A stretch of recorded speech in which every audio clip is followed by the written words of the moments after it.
A storm. A soldier. A family he never expected. When ex-Marine Lucas Carter opened his cabin door in the middle of an Alaskan blizzard, he wasn't looking for company, only survival.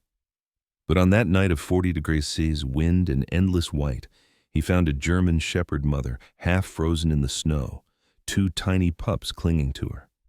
He thought he was saving them from the cold, yet it was they who saved him, from silence, from grief, and from a life that had forgotten faith.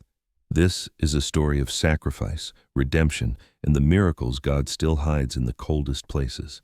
If you believe that no living soul, human or animal, should ever be left behind in the storm, hit like, subscribe, and tell us in the comments which moment touched your heart most. The Brooks Range of Alaska could swallow sound whole.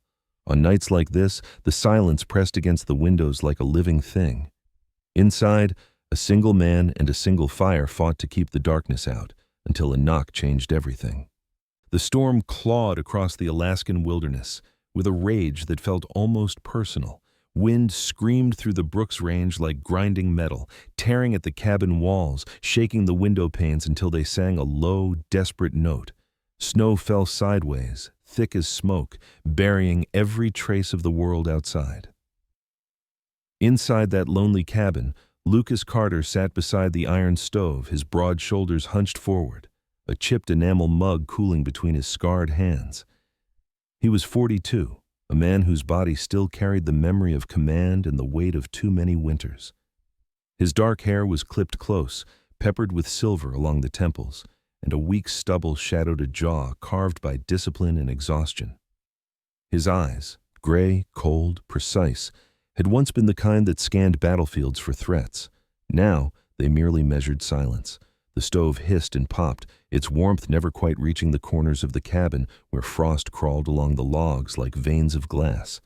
The place was small, a cot, a table, a shelf of canned beans and rice. On one wall hung an old Marine Corps photo, 5 men squinting into the desert sun. Lucas was second from the left, younger, standing taller. 3 of those faces were gone now. Afghanistan had left its mark on him, not in visible wounds, but in habits, the way he checked every lock twice, the way he kept his rifle within arm's reach, the way sleep never came easy. He had moved north after his discharge, trading the desert for ice, the chaos for quiet. At first it had felt like penance, later it became survival. Out here no one asked questions, the mountains demanded discipline, and he understood rules like that.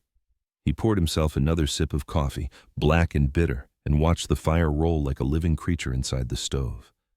The clock above the shelf had stopped months ago. Time had become a rumor. Then came the sound. 3 slow knocks, deliberate and steady, barely audible under the shriek of the storm. Lucas froze, every muscle locking into the stillness of old training. The mug paused halfway to his lips. He listened. A branch? Ice shifting? No, the rhythm was too human. 3 again, then silence. The sound burrowed through the wind, soft but insistent, like a heartbeat on the wrong side of a wall. He rose quietly, boots whispering across the floor. His right hand brushed the rifle propped near the door. Every instinct screamed not to open it. No one came to a man's cabin at this hour, not in this kind of cold. But beneath the roar of the wind, he caught something else, a faint whimper, high and thin, almost lost in the howl. It wasn't a man's sound. It was something smaller, raw. He hesitated, his breath fogging in the air, then unlatched the door a few inches. The storm lunged inside like a beast, snow biting his face, wind clawing at his coat. For a moment, he saw nothing but white chaos. Then a shadow formed, low, trembling, alive. A German shepherd, her coat caked with ice, ribs sharp against her skin, stood at the threshold. Her head hung low, yet her eyes lifted to meet his, amber, fierce, unbroken. Beneath her chest, 2 small pups pressed against her legs, their fur crusted with frost, their tiny bodies shivering so hard it looked like they might splinter. Lucas stood there, stunned, half in the storm, half in the cabin's dim warmth. His mind reached automatically for the old rules. Don't feed what you can't protect. Don't let wild things in. Don't risk more lives than you can save. But the pup's whimper cut through the noise, and the logic that had carried him through war suddenly felt cruel. He crouched slowly, lowering himself to their level, his breath steaming around him. "Easy now," he murmured, his voice rough from disuse. The dog didn't growl, though her muscles tensed. She kept her body between him and her pups, every line of her frame taut with exhausted defiance. Up close, Lucas could see the frost along her whiskers, the cracked pads of her paws, the faint trace of blood near her shoulder where the cold had bitten deep. She was young still, maybe 3 years old, but worn the way soldiers are worn. Too many battles, too little rest. He held out a gloved hand, palm open, not reaching, just offering. For a long heartbeat, nothing moved. Then she nudged one pup forward with her muzzle. It stumbled, collapsed, then crawled the last inch into the warmth leaking from the cabin. The second followed, weakly whining. Only then did the mother step over the threshold, her paws sinking into the thin layer of melting snow on the wooden floor. Lucas shut the door behind them, sealing out the storm. Inside, the room felt smaller, filled with the smell of wet fur and smoke. The pups tried to stand, failed, and fell again. The mother hovered, breathing fast, her eyes flicking between Lucas and the fire. He crouched near the stove and stirred the coals until the flames grew stronger. "You picked a hell of a night," he said softly. His voice carried no anger, only wonder. The dog tilted her head as if recognizing the tone more than the words. He fetched an old wool blanket from his cot, laying it near the stove. When he tried to move closer, she stiffened, so he stopped halfway, laying the blanket down within her reach. The pups crawled onto it instinctively, their bodies curling together. One barely moved. Lucas's chest tightened. He had seen that stillness before, in the field, when breath was seconds from stopping. "Come on, little one," he whispered. Without thinking, he knelt beside them, lifting the smallest pup in his hands. The mother let out a low growl, but didn't strike. She only watched, eyes wide, ears trembling. The pup was cold, limp, its breath faint as ash. Lucas pressed it against his chest, rubbing its sides briskly. "Not tonight," he muttered, voice shaking. The heat of his body seeped into the fragile thing in his arms. He thought of the men he'd held before, their blood, their last words, the way their weight never left him. For a moment the cabin dissolved and he was back under a foreign sun, carrying a friend through dust and gunfire. He rubbed harder, desperate, feeling his own pulse hammer against the pup's ribs. Then, suddenly, a twitch, a shallow gasp. The tiny body jerked, a thread of sound escaped its mouth, a weak, broken cry, but alive. Lucas exhaled, a laugh breaking loose from somewhere long sealed. "That's it," he said. "That's it, kid." The mother edged closer now, sniffing her pup, her growl fading into a soft whine. Lucas laid the pup back beside its siblings. The mother licked its face once, then turned her gaze to him again. The look was different now. Not trust yet, but something close to recognition, as if she had measured him and found him worthy enough to share her fire. He leaned back on his heels, staring into the stove. Outside, the storm battered the walls, relentless. Inside, 3 lives flickered in fragile rhythm with the flames. Lucas took a deep breath, feeling the air burn cold in his lungs.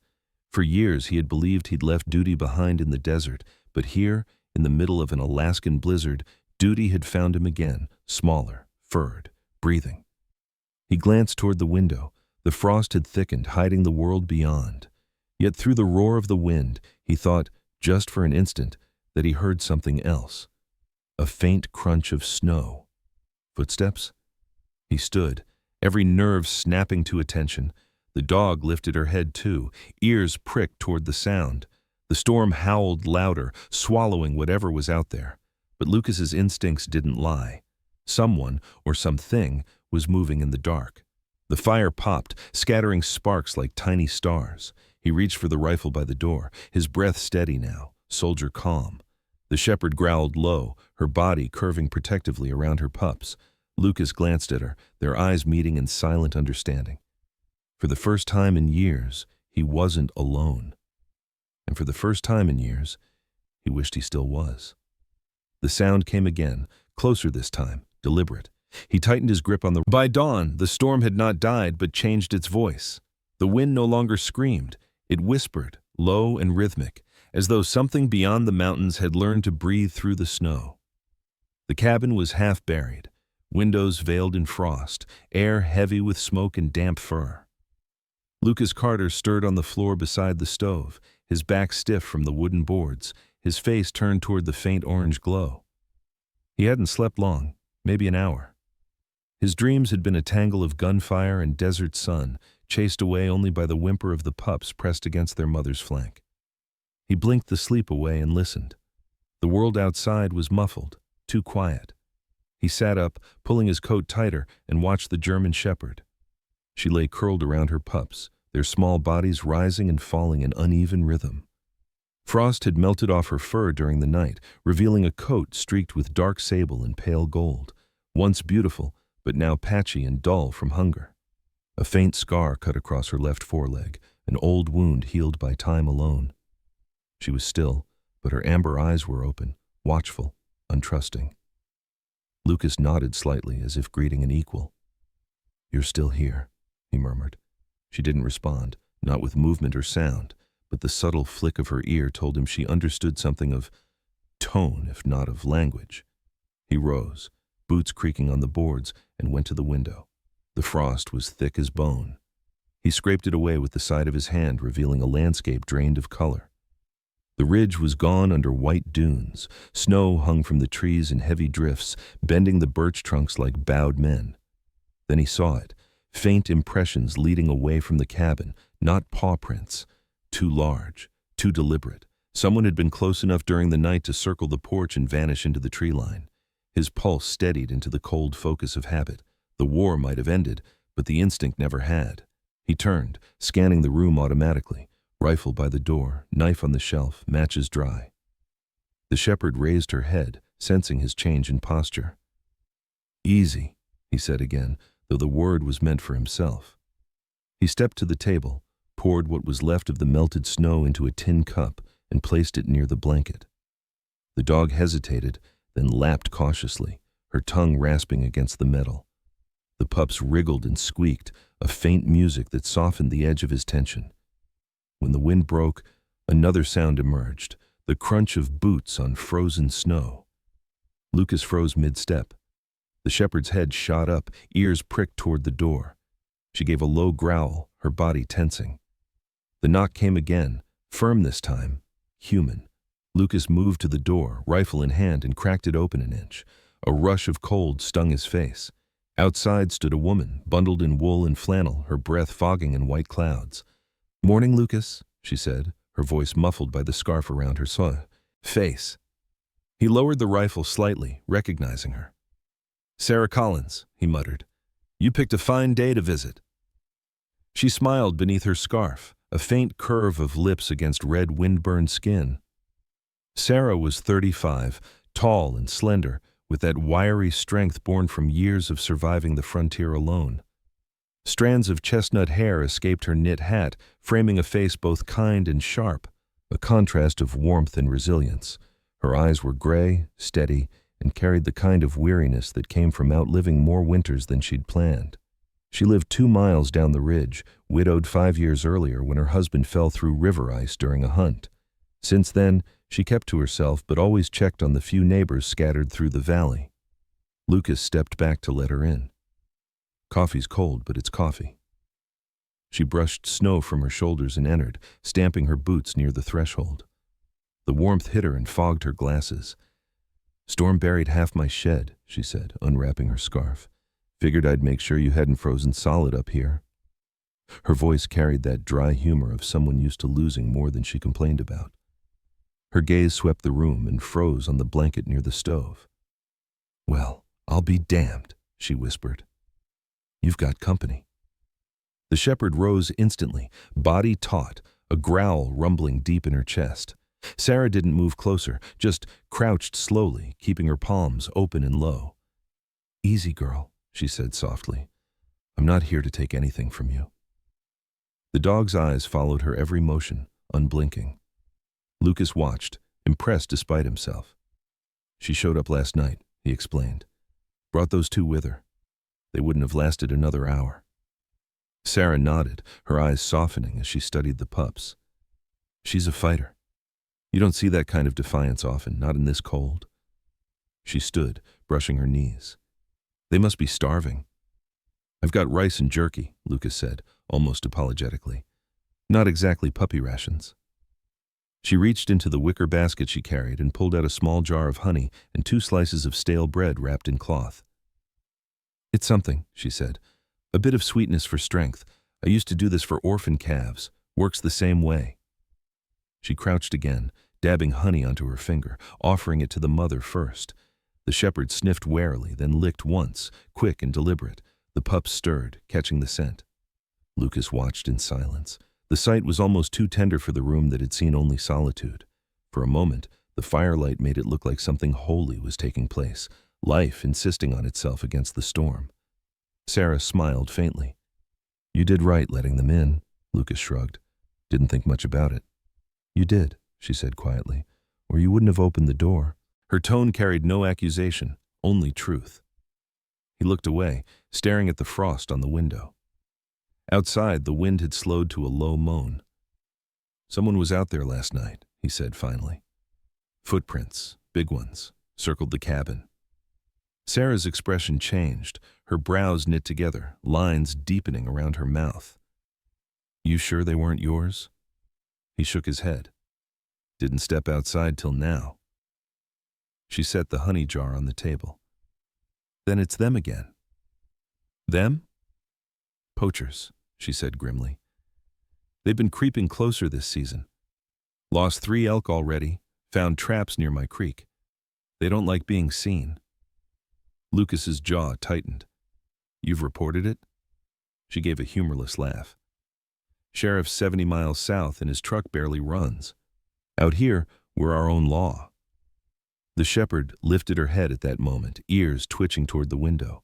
Her body stiffened. Lucas followed her gaze but saw only snow pressing against the glass, a trick of the wind maybe, or maybe not. Sarah adjusted her gloves and glanced toward the door. "I should head back before it gets worse. You watch your back, Lucas. Those men aren't hunters, they're scavengers, the kind that shoot what breathes." He nodded. "And if they come here?"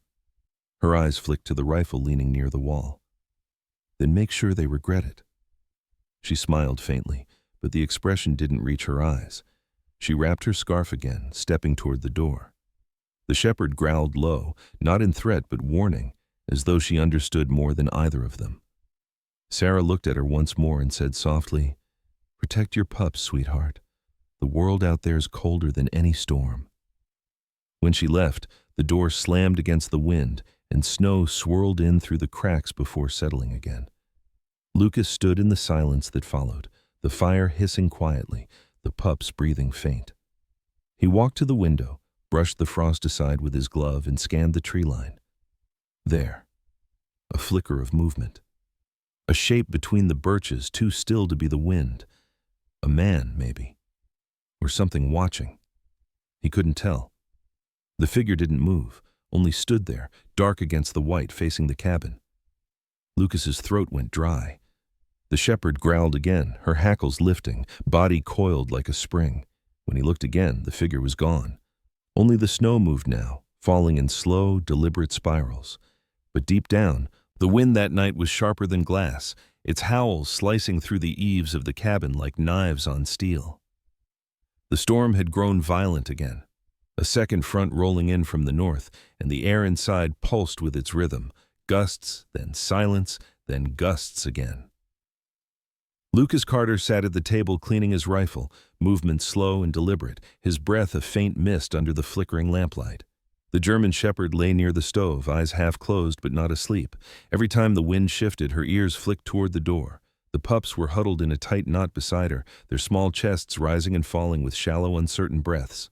Lucas had just started to believe the night might pass quietly when 3 dull knocks came again.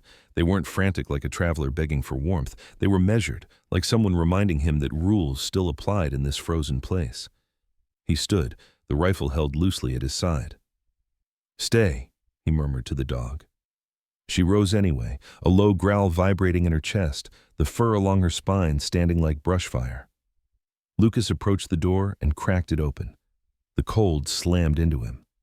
In the frame of white stood a man, tall and narrow, his figure distorted by layers of wool and snow. A hood shadowed most of his face, but when he lifted it, the lamplight caught on a scar that ran from the corner of his mouth to his cheekbone, an ugly ridge of flesh that pulled his smile into something cruel. "Evening," the man said, his voice low, roughened by wind and cigarettes. "Storm caught me halfway down the ridge, saw your smoke, figured I'd warm up for a spell." Lucas didn't answer right away. He studied the man's stance, the way his boots were planted slightly apart, the way his right hand hung near his coat pocket, too casual to be harmless. His coat was torn at the sleeve, his gloves mismatched, but his eyes were what pinned Lucas to the threshold, pale, calculating, the kind that scanned and measured, not pleaded. Finally, Lucas stepped aside. "Come in before you freeze." The man brushed snow from his shoulders and entered, his movements practiced. He took in the room quickly, the rifle by the table, the stack of logs near the stove, the German shepherd standing between him and the fire. "Didn't expect to see a dog up here," he said, tone light but eyes narrow. "They showed up last night," Lucas replied. "That's so?" The man crouched slightly, his smile twitching. "Looks like you've got yourself a family." The shepherd bared her teeth in silence, her amber eyes locked on his every move. Lucas saw the tension in her muscles and didn't tell her to stop. He poured coffee from the kettle, set it on the table. "Storm's not easing up tonight," he said. "You can rest till morning." The man nodded, removing his gloves. His hands were lean and weathered, but not the hands of a laborer. They were too clean, too careful. "Appreciate it," he said. He drank the coffee in one swallow, then leaned back, studying Lucas over the rim of the mug. "You alone out here?" "Mostly," Lucas said. "Mostly," the man echoed, eyes flicking toward the door, the window, and finally the pups. "These hills get lonely. Folks start talking to things that don't answer back." Lucas's jaw tightened. "That why you're out walking in a storm?" The man's smile didn't reach his eyes. "I follow what needs following." Outside, the wind thudded against the door like a heartbeat. The dog's growl deepened, vibrating through the cabin floor. Lucas noticed her gaze wasn't fixed on the man now, but on the window behind him. For a second, he thought he saw movement too. A flicker of shadow. Gone as soon as he blinked. The man set his mug down and rose. "Storm's letting up. I should keep moving before the drifts close the trail." "You sure?" Lucas asked evenly. "Not much out there but snow and bad luck." The man smirked, pulling up his hood. "I make my own luck." He stepped toward the door, then paused beside the firelight. The glow caught his face at an angle, turning the scar into a jagged line of shadow. "Cute pups," he said softly. "Wouldn't leave them alone too long. Coyotes around here have learned to walk on two legs." Then he was gone, the door closing behind him with a gust of white fury. Lucas stood still for a long time.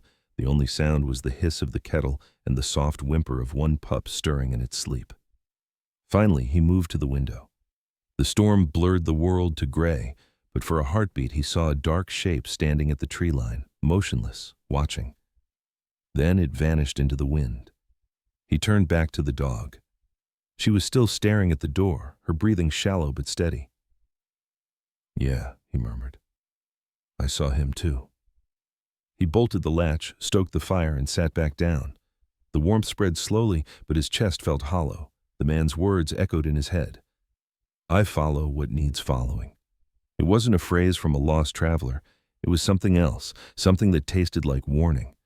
Lucas reached into the drawer beside the table and pulled out an old map of the ridge. The ink was faded, corners torn, but he could trace the river bend, the valley road, and his own cabin marked in pencil. Near the southern ridge was a symbol he hadn't noticed before, 2 X's scratched faintly into the paper. Maybe Sarah had mentioned poachers, but something told him this was older, more organized. He set the map down and looked at the shepherd. "We've got company," he said quietly. The wind outside dropped for a moment, and in that strange pause, another sound rose from the distance. 3 short cracks like wood splitting, gunshots muffled by snow. Lucas froze. The shepherd's ears snapped toward the window, her body tense. The pups whimpered. He extinguished the lamp and crouched. Beside the door, rifle ready. The only light now came from the stove, pulsing faintly across the room. He listened, counting heartbeats between gusts of wind. The storm swallowed the noise again, leaving only silence. He waited another 10 minutes before lowering the rifle. The shepherd relaxed slightly but didn't lie down. Her eyes never left the window. Lucas sat there, hand resting on the weapon, breath shallow. He thought about Sarah, her gray eyes, her steady voice. Her cabin was only 2 miles south, but in this weather, 2 miles could be an eternity. He rose, threw on his coat, and stepped toward the door. The dog whined low, almost pleading. "I'll be quick," he said.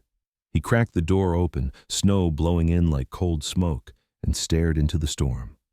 Nothing but white. But deep down, he knew he wouldn't sleep until he knew she was safe. He closed the door again, locked it, and leaned his forehead against the cold wood. Outside, the wind changed direction, and in it came a faint echo, something human, distant, then gone. He turned to the dog, meeting her unblinking gaze. "Looks like the quiet's over," he whispered. The fire hissed, the pups whimpered again, and the night grew long, heavy, waiting. By midnight, the storm had swollen into something almost alive. The wind roared across the ridge like 1,000 torn sails, clawing at the roof until snow bled through the seams. Lucas Carter had kept the fire alive as best he could, but the woodpile was shrinking fast. The German shepherd paced near the door, restless, her amber eyes darting toward the window where flakes battered the glass in horizontal streaks. She had been uneasy all evening, her body tight, ears twitching at sounds Lucas could not hear. When he finally turned away from the stove to check the pups, she was gone. The door, which he swore he had bolted, hung slightly ajar. Cold air sliced through the room. He grabbed his coat and flashlight, stepping outside into the white roar. "Hey!" he shouted into the dark, his voice swallowed whole. No movement, no shape, only the hiss of snow. He stood there until his fingers went numb, then retreated, closing the door tight. The emptiness in the cabin pressed on him harder than the storm itself. Hours dragged by. The pups whimpered, noses twitching toward the door. Lucas sat beside them, one hand resting on his rifle, the other stroking the smallest pup's head. He told himself she would return, but the thought that she might not tightened around his chest like wire. Just before dawn, a sound came, soft, scraping, almost human. A weak scratch against the door. Lucas jumped to his feet, heart hammering, and pulled it open. The shepherd stood there, a specter in the half-light, her fur clotted with ice, her front paw streaked with blood. Snow clung to her muzzle, and in her jaws hung a frozen white rabbit. She staggered inside, set the rabbit down carefully at his feet, then collapsed onto her haunches, sides heaving. Lucas knelt, brushing the snow from her face. "You idiot," he whispered, though his voice cracked with relief. She blinked once, slow and deliberate, as if to say it had been worth it. He picked up the rabbit, its body stiff, and carried it to the table. The knife in his hand moved by memory, field training, survival drills, quick, clean, reverent. He lit the pan with the last of the lamp oil, the smell of cooking meat filling the air, rich and wild. When the food was ready, he didn't touch it. He placed the pieces before the pups first, watching their tiny mouths tear eagerly. Then he laid another share before the mother. She hesitated, glancing at him as if uncertain she was allowed. He nodded. "Go on." The first bite she took was small, almost ceremonial. As she chewed, her eyes softened, not submission, but gratitude deeper than words. The room's cold retreated a little, replaced by something older, sacred, like a truce signed without speech. When the pups had eaten their fill, they crawled into a heap of fur and sleep. Lucas sat back against the wall, exhaustion heavy in his bones. He hadn't eaten in nearly a day, but the hunger didn't matter. Watching them was enough. He thought of the war again. His old unit crouched behind sandbags, passing their last rations to the youngest soldier, the way Captain Miller had smiled when he split his protein bar into 3 and said, "We eat together, or we don't eat at all." Miller had died 2 days later. Lucas had never stopped hearing that line. Now, staring at the shepherd licking her pups clean, he heard it again and understood. Love wasn't gentle. It was endurance. A faint sound broke the thought, a whine, high and thin. The shepherd rose suddenly, limping toward the door, ears pricked. Lucas frowned. What now? She pressed her nose against the wood, whining again, then pawed twice, urgent. Against his better judgment, he unlatched it. The wind howled in, bringing a curtain of snow, and two shapes stumbling from the whiteness. Two pups, smaller than hers, gaunt and trembling, their fur matted and gray with frost. They collapsed just inside the door, sides fluttering weakly. The shepherd moved to them immediately, licking their faces, nosing their ribs, coaxing breath back into them. Lucas watched in stunned silence. These weren't her offspring, yet she gathered them to her body, curling around all five now, hers and theirs, as if the distinction no longer mattered. He knelt beside her, hands hovering over the shivering bundle. "You found them out there?" he murmured. Her only answer was a steady breath and the faint thump of her tail against the floorboards. He saw the blood still seeping from her paw, the ice crusted along her belly, and realized she must have fought through miles of snow to bring the strays home. Lucas rose, fetched another blanket, and draped it over them all. The warmth from the stove flickered across their faces, fragile but real. Outside, the wind screamed over the roof, trying to reclaim what it had lost. Inside, life huddled close and refused to yield. He sat again, staring into the flames. The thought came unbidden. This is what saving looks like, not in grand gestures or orders shouted across battlefields, but in the quiet persistence of creatures that refuse to let others die alone. He reached out, resting his hand gently on the dog's head. "You did good," he said softly. Her eyes opened, tired but calm, meeting his. And though the fire crackled loud enough to drown out thought, Lucas swore he heard something else behind the storm, a faint crunch of boots in the snow, far away yet deliberate. He looked to the window, saw nothing but white, yet the unease in his chest returned. The man with the scar hadn't vanished. Predators rarely did. He loaded the rifle by habit, set it within reach, then leaned back, exhaustion pressing down like a weight. The shepherd stirred but didn't move. Her breathing steadied, the pups' tiny bodies pulsing in rhythm with hers. The storm outside raged on, uncaring, but for now the cabin was warm, alive.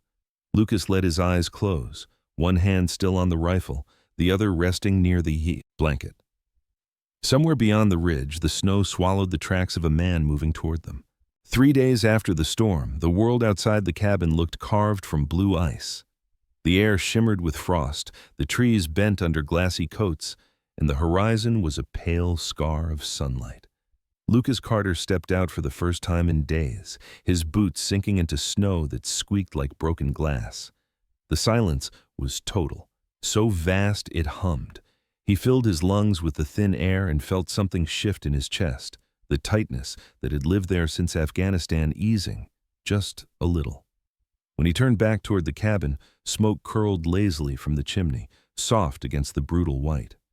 Inside, the shepherd lay near the stove, her 6 pups tangled around her belly. Her fur had regained some of its sheen, her amber eyes calmer now, though they still followed Lucas everywhere with quiet vigilance. Later that afternoon, he opened the cedar chest at the foot of his cot. Inside were fragments of another life, folded letters browned with time, a campaign medal dulled to the color of old coins, and a leather collar marked USMC, Duke. Duke had been his partner, a K-9 unit with a black coat and the kind of loyalty that made men braver than they should have been. He'd died in Helmand Province, a blast that should have taken them both. Lucas had carried the collar home and buried everything else he couldn't save. Now, his hands trembled slightly as he lifted it from the box. The brass buckle was cold, smooth under his fingers. He turned toward the shepherd. She rose as he approached, tilting her head, one paw still healing from the last ordeal. Lucas knelt in front of her, the collar dangling between them. "You've earned this," he said quietly. When he slipped it around her neck, she didn't flinch, only lowered her head as if understanding the weight of the gesture. The light from the window hit the brass, scattering a faint gleam across her fur. "You're part of the line now," he whispered. "You carried what he did. Something worth dying for." As evening fell, the wind returned, light but sharp. Lucas threw another log into the stove and glanced out the window. A shape moved between the trees, tall, thin, deliberate, the scarred man. He was back, his long coat whipping in the gusts, a hunting rifle slung across his chest. Lucas's stomach knotted. He grabbed his weapon, checked the chamber, then snuffed the lamp. The shepherd was already alert, her growl low and controlled. Snow crunched outside. A shadow crossed the frosted glass. Before the man could reach the porch, the shepherd barked, deep, booming, the kind that rolled through the valley. The man hesitated. In that same second, a single gunshot cracked from across the ridge, sharp, warning. Sarah, her aim was good. The sound was enough to tell the intruder he was marked. Lucas yanked the door open just in time to see the scarred man turn and vanish into the white woods, leaving a swirl of disturbed snow in his wake. The wind howled harder, covering his tracks almost immediately. For a long moment, Lucas stood in the doorway, the rifle steady in his hands, his heart not so steady in his chest. Behind him, the shepherd stood tall beside the pups, the brass collar glinting under the flickering firelight. Lucas exhaled slowly, lowering his gun. The adrenaline faded, replaced by something heavier, a mix of relief and the strange awareness that he wasn't fighting alone anymore. By the time Sarah reached the cabin an hour later, the storm had calmed again. Her cheeks were flushed pink from the cold, a rifle slung over her shoulder, hair escaping from beneath her wool cap. "He ran," she said simply. "Didn't even fire back." She smiled, tired but satisfied. Her gray eyes softened when they landed on the shepherd and her brood. "You've got yourself a squad, Captain." Lucas chuckled, a sound that felt unfamiliar in his throat. A rescue unit, more like. They sat for a while, sharing silence and the small comfort of survival. The pups stirred in their sleep, their soft whimpers weaving through the hiss of the fire. Outside, snow began to fall again, slow, tender, as if the land was tired of fighting. Sarah looked around the cabin, her voice low. "You know," she said, "this place used to look like a bunker. Now it feels like a home." Lucas nodded. "Maybe because I stopped guarding it like one." He glanced at the shepherd, her head resting on her paws, eyes half closed but still alert to every sound. "Some storms destroy everything they touch," he said. "Some bring you back to where you belong." Outside, the wind eased to a sigh, carrying the faint echo of life across the ridge. Sarah's laughter, the creak of wood, the gentle breathing of 6 small miracles that refused to die.